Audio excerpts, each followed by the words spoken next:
Welcome to the 4MileCircus, the official podcast of 4MileCircus, which is a media production and social media services company based in Brooklyn. Check us out at 4MileCircus.com. That's the number 4, followed by the word Mile Circus. My name is Sean Mannion. I'm a writer-director in Brooklyn. And I'm Nicole. I'm the other half of 4MileCircus and a writer, director, producer based in Brooklyn. On this podcast, we will talk to independent artists and media makers about their relationships with social media. If you like what you hear, please subscribe on iTunes or your platform of choice and give us a 5-star review. It really helps spread the word about the show.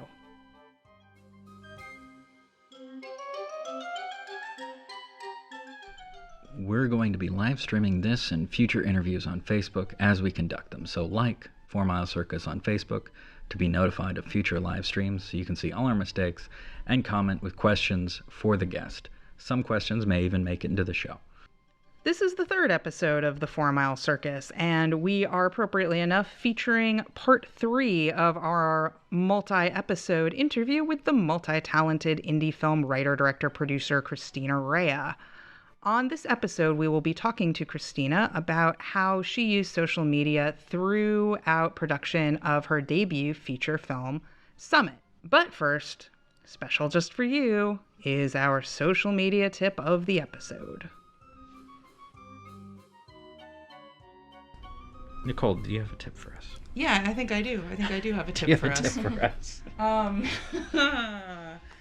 for us?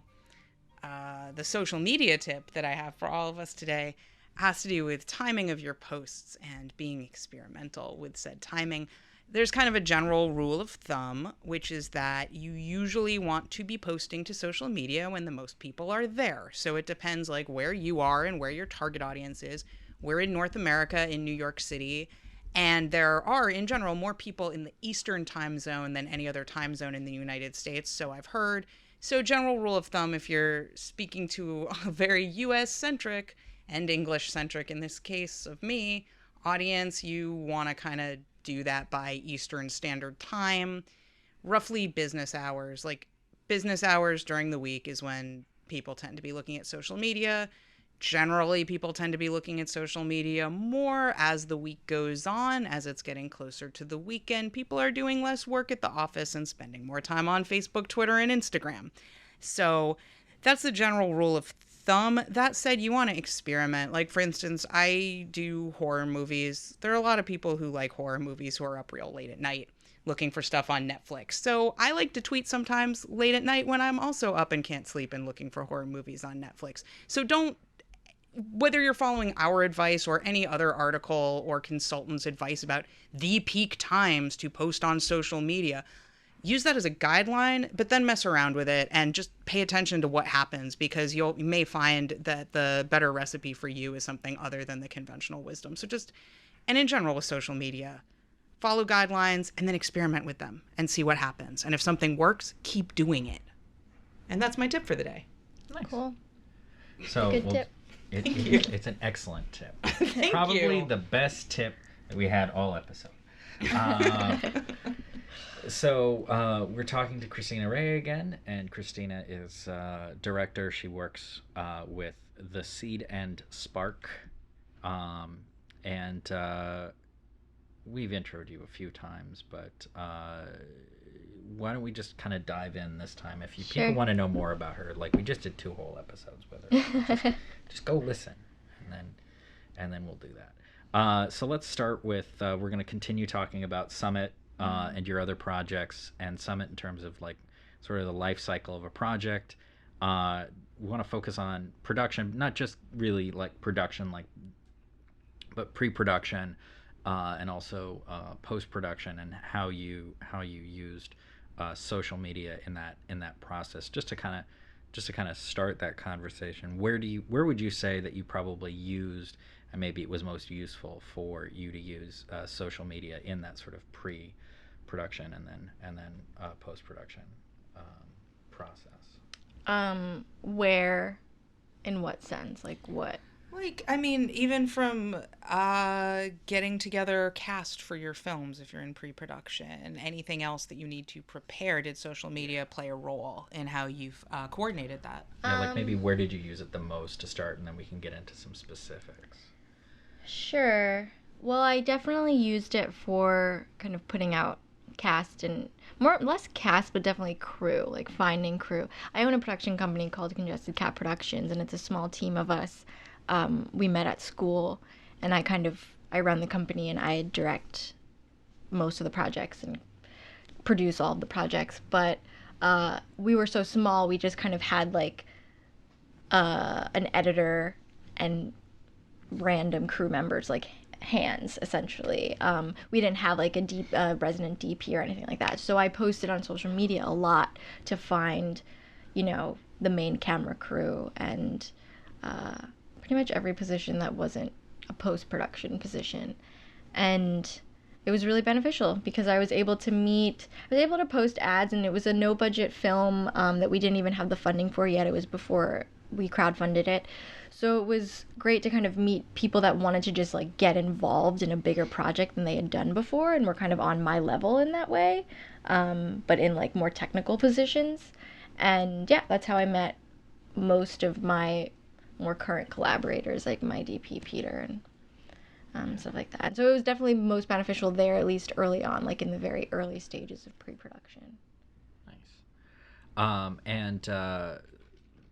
So, did you use it while you were shooting, during production? Yes. Did you use it? I mean, I was like, we shot an 80-minute film on location in negative-degree weather in Massachusetts in 16 days, only 12 of which were shooting days. And so it was really intense, and I was like under the most pressure I've ever been under in my entire life. And I was definitely not like on social media. I checked out. Like I went into production and said, you won't hear from me, but you'll be hearing from other people on set. And then like came back at 6 a.m. when we wrapped, and I like thanked the world on Facebook. But during that time I was not active. I had other people like sharing on Instagram and doing stuff, but we were not rolling out as much content as I would have liked during production because the person I had assigned that job like decided to just sleep a lot in the house while we were all out in the freezing cold, so that didn't work out. But I made it a point to like get on social media the second we wrapped and start sharing all the behind the scenes content that we had accumulated over the 2 weeks that we were on location. When I shot my web series 4 months later, which is called Kelsey, it was very different. I was less pressure, so I had more time to just be like snapping photos and just going live on set in various ways. But yeah, I mean, Summit was a learning experience in that regard of like you need to be active but also focused. Right. And I didn't have the best balance in a lot of ways for Summit. That makes sense. And then so post production, I would assume on some level that it becomes a little easier. Not necessarily. I just mean in terms of sharing like the post production process. Did you do a lot of that? Yeah. Well, because I had crowdfunded the film and had kind of built this audience of people that they were anticipating the film, I was able to, despite taking a little bit of a break during production, I was able to come back to those people and say, okay, here's where we are, and start sharing the entire process of post with people, like through stills, like sharing stills before color correction and then after, and like doing videos with the cast, like interviews with the cast, and just kind of various visual updates all throughout post. I mean, the film was in post for almost 2 years, so I had to keep things visual, and that's where a lot of the stuff that I had not yet shared from production came in handy. Okay. And then also just like trying to make everything seem exciting and visual. Like every time we did a sound mix session, I would like take a photo of the screen or do some like audio, some sort of thing that would be like, this is what we're doing with Summit, and turn it into a social media update. To keep people engaged, especially the people that had paid for it on Kickstarter, so that they knew that like your money is not being thrown away, it is turning into a product, even though it's like been 2 years. So right. And so, what would you say, like of those?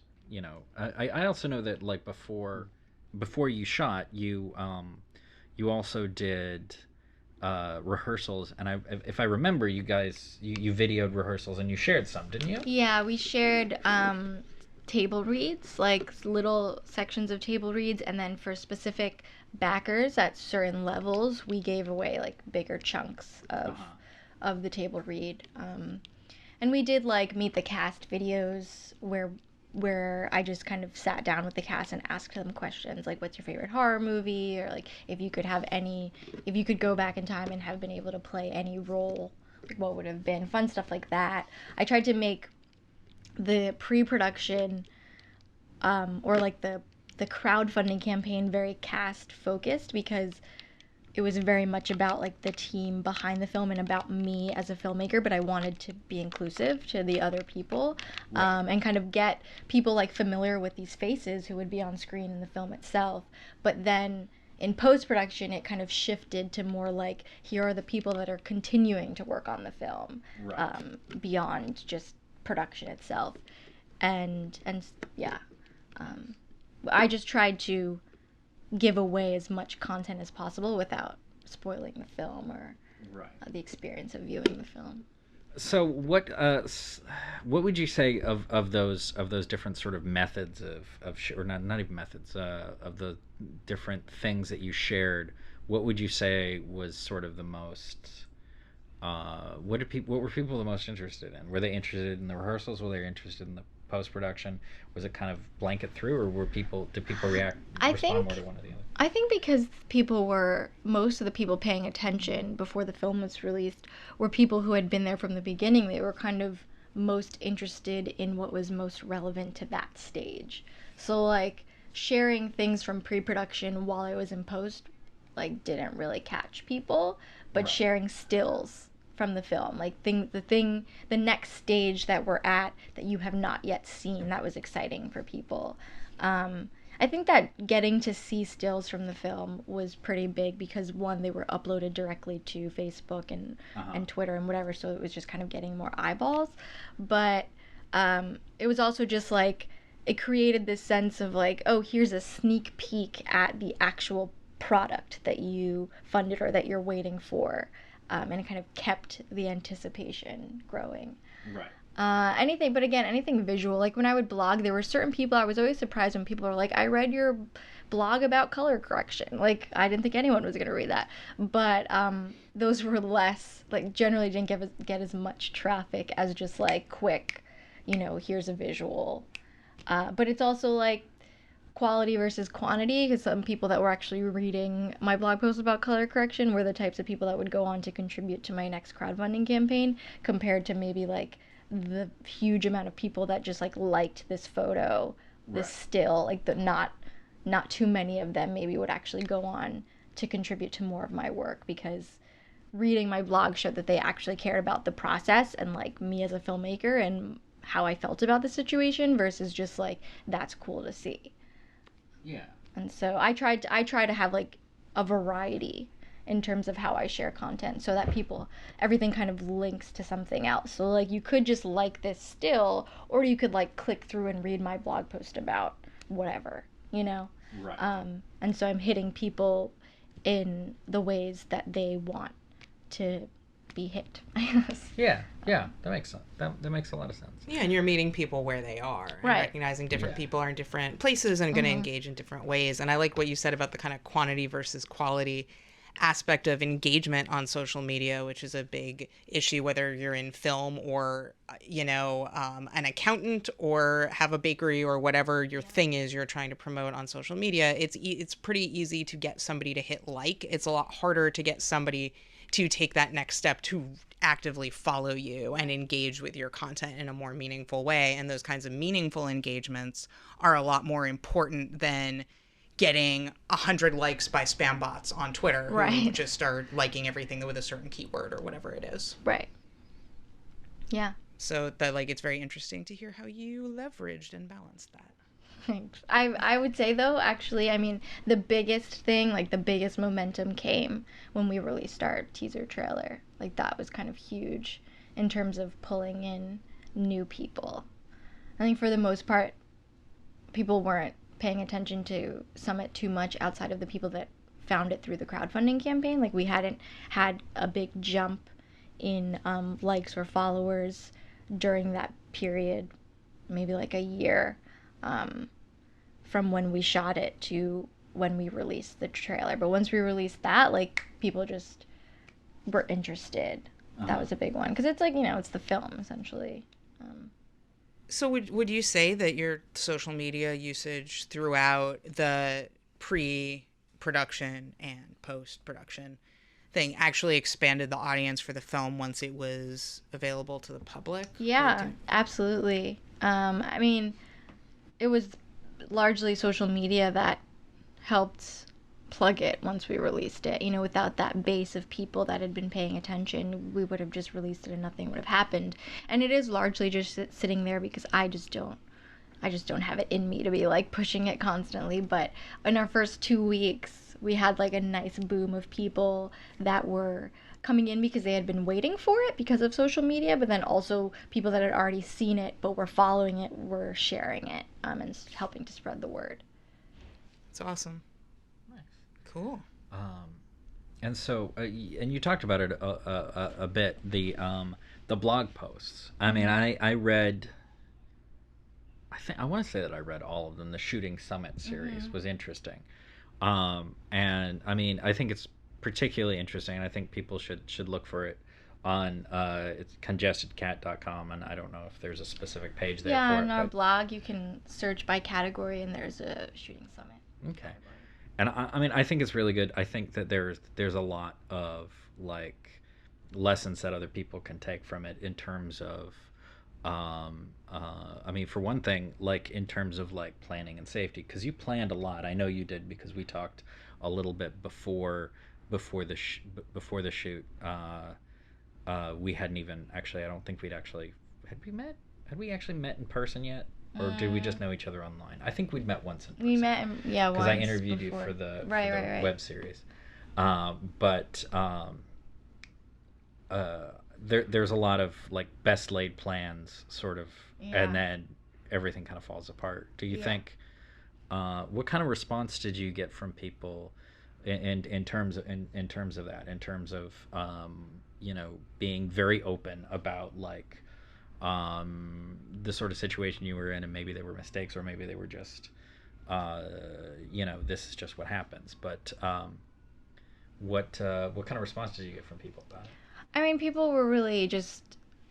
I think that there was, before I released it, there was this kind of a cool factor of like shooting a no budget film in these conditions, and sort of like how we pulled it off. And part of that is just like very briefly talking about how we built a DIY process trailer and like shot on these icy roads, and like my DP was on this platform that we had built, and it was, you know, it was cool, but we got really lucky, and there were a lot of things that, you know, could have been done better on my part and everyone's part, and it was a huge learning experience. And so I wanted to kind of share what that felt like to be in that situation, and to not have things go according to plan, and how a lot of it is like you can't predict what will go wrong, and you don't always get lucky. Like, I got really lucky that things worked out at the end of the day. And so it was good to be able to contextualize that for people, so that like young filmmakers aren't just like, I'm gonna do that, and then they like try and build a process trailer that falls apart or something.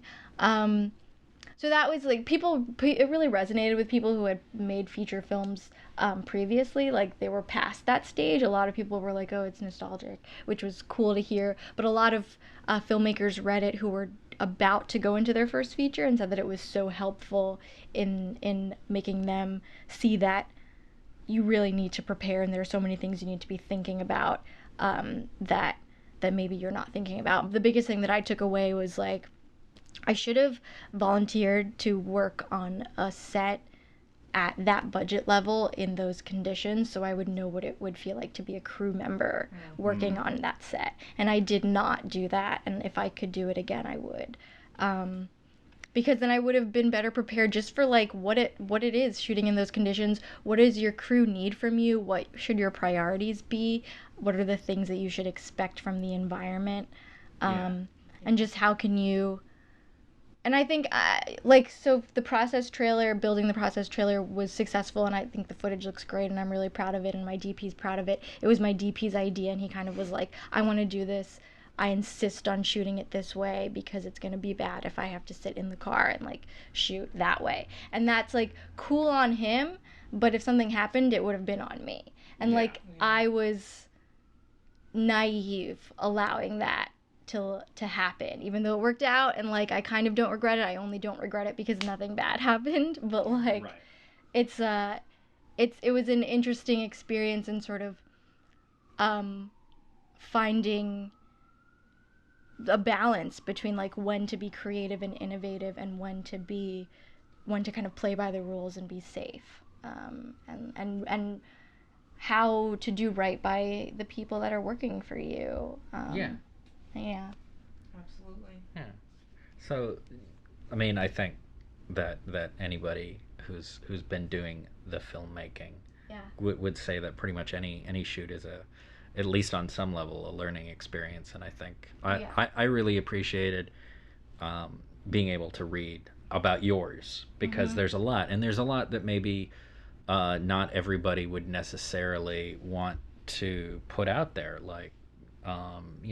There were a couple of fights and things like that, and I think it's important for people to be able to see that sort of reality of making films. Right, and that was part of it. Was like, it was very cathartic for me to just put that out there because I had written it mostly for myself. But then when people, including people that had been part of it, read it, they were like, you should share this. I think this is so valuable to students in particular. And I was kind of like, yeah, but I mean, I tried to be harsh on myself and tried to really contain it through my perspective and say, like, this was my experience. Somewhat like the cast had a very different experience on set and like their own thing going. Like, this was my world on set and what happened from my point of view. And really tried not to like talk about any of the like drama that was happening, like people sleeping with each other and stuff like that, which always happens on film sets, I feel like, when you're on location. That's for another episode. Yeah. But like I was very hesitant to put some of that stuff out there and even just like talk about how I felt and like wasn't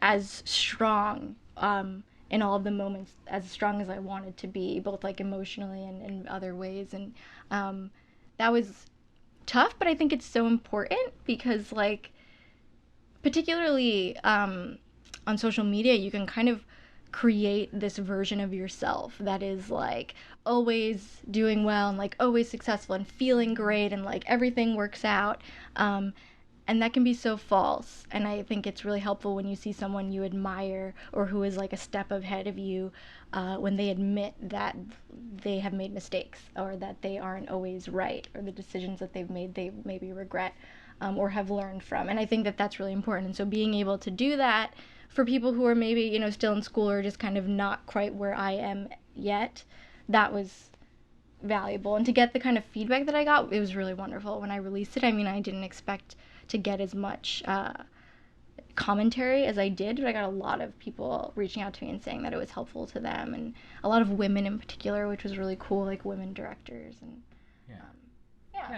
we should include a link to that post or those posts in the show notes so people can read. We'll do that in the show notes. And for those of you watching, because we have a few of you, I'm gonna put it right now in the comments. That was it was 15 days, like 15 posts every day on set from my perspective. But I also blogged pretty extensively about the pre-production experience, and like we did a location scout that resulted in some like meeting some weird people. One guy who like may or may not have been a serial killer. Could you stop describing me that way? And then I also blogged about like posts, and then I did recaps of every festival we screened at, and so that like I tried to make it a full experience where you could follow the film throughout everything. But that's kind of like the chunk that is more what did I learn and how can this apply to you, as opposed to just like, here's where we were or here's where we're at. And that's so useful just in terms of demystifying the filmmaking experience. If you haven't gone through it before, it's not going to be the way you expect it to be. And so much of it is just going to be about dealing with all the crises that come up and problems that come up. And conflict isn't necessarily a bad thing. It's unavoidable. It's how you deal with the conflict, or how you deal with, whether it's an interpersonal conflict or just that there's some sort of logistical problem or other problem. And I think also beyond production, like you were saying with film festivals and stuff like that, like people ask questions all the time about like, what was it like being in and you don't know until you've gone to a festival, and different festivals are different. And having a filmmaker like you be able to say like, here's a recap of this festival, here's a recap of this one. Then when someone has their project and they're going and they're applying, they have a better feel of what they're in for, which is very hard to get through Film Freeway or Without a Box or whatever you're using to research and submit to festivals. Yeah. That's what I try to. I think we so rarely get honesty because people are, I feel like, cultivating an image. And if they don't have a good time at a festival, or if like people don't really talk publicly about festivals, I don't think. Right. Because they're just like trying to get into them. Yeah. And so. You don't want to come off as being. Right, and I definitely try not to like hate on them, but I've definitely kind of talked about the variety of experiences I've had at them. That's cool. We should maybe talk about that in the next episode where we talk about release, and the Facebook thing cut again. But so if you want to set that up, and we'll wrap it up with some funny games. Yeah, we'll wrap that up with a fun game, a funny fun game, funny fun game. So those of you watching, you can participate as well. This one is a little bit different. As I said in our first episode, we're going to try a couple things out and decide what we like the best, and maybe model future episodes around those. But this one is it's sort of a quiz game, and it's guess the Cronenberg film based on the quote. Okay. So are you guys ready for that quote? Mm-hmm. Ready as all I tried to find a decently general one, but one that could still be guessed. So it's not like hello or anything like that. Although maybe I'll do that next time. So the quote, the quote from the Cronenberg film, and guess the Cronenberg film it's from, is, "I'm gonna suck your brain dry. Everything you are is gonna become me." And that's again, "I'm gonna suck your brain dry. Everything you are is gonna become me."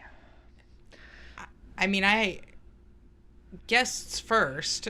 Yeah, you go ahead. Oh.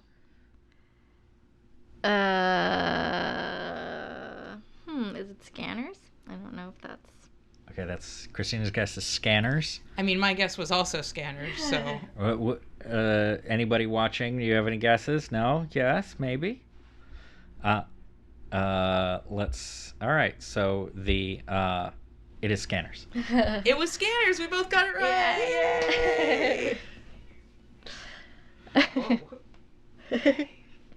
So yeah, we got feedback over there from other people in the apartment watching. Because we're so popular that other people are so popular. In other apartments. Everybody's just caught up to us. So or a few people have on the live stream. So that was our fun game. The Cronenberg quote was from Scanners, and let's just wrap it up. People can find us. Where can people find you? You're Christina Raia. ChristinaRaia.com, CongeskedCat.com. I'm on Twitter, Instagram, Facebook. Google me. Yeah. CRaia9 is your handle. CRaia9. CRaia9, not Christina Raia. Yeah. There's a whole other Christina Raia who had it first. And not C-Raia like S-E-A Raia. Right. But the letter C. R-A-I-A 9. Checks. And then 4MileCircus is the number 4, the word mile, and the word circus, all one word. And that's 4MileCircus.com, Twitter at 4MileCircus, Instagram at 4MileCircus, Facebook /4MileCircus. And you should especially like our page on Facebook so that you will be notified the next time we are live streaming a podcast episode, so that you can watch and listen at home, participate in our funny games, ask questions of our guests, harass us. Yeah. All that good stuff. Yeah. All right. And at 4MileCircus.com/store, you can purchase my film, Small Talk, which is 4 Mile Circus's first official release. And it's just $4.99 for the deluxe package, which comes with a lot more than most DVD releases. So that's our third episode. And people should probably subscribe to us on iTunes or your podcast platform of choice. Leave us 5-star reviews so we can get more excellent guests like Christina Raia. Exactly. And generally support independent media makers. And such. Yeah. So that's the end of our third episode. Our fourth episode will be coming. And it is going to be about releasing a project and social media. So we'll see you then. If you like what you heard, please subscribe on iTunes or your podcast platform of choice and check out other 4 Mile Circus services and projects at 4milecircus.com, as well as 4 Mile Circus on Facebook, Twitter, and Instagram. Watch our first VOD release, Nicole's award-winning feminist phone sex horror comedy Small Talk, at 4milecircus.com/store, and be sure to check out Christina Raia's work at congestedcat.com and chat with her on most social media platforms on which she is C Raia9. Catch you next time.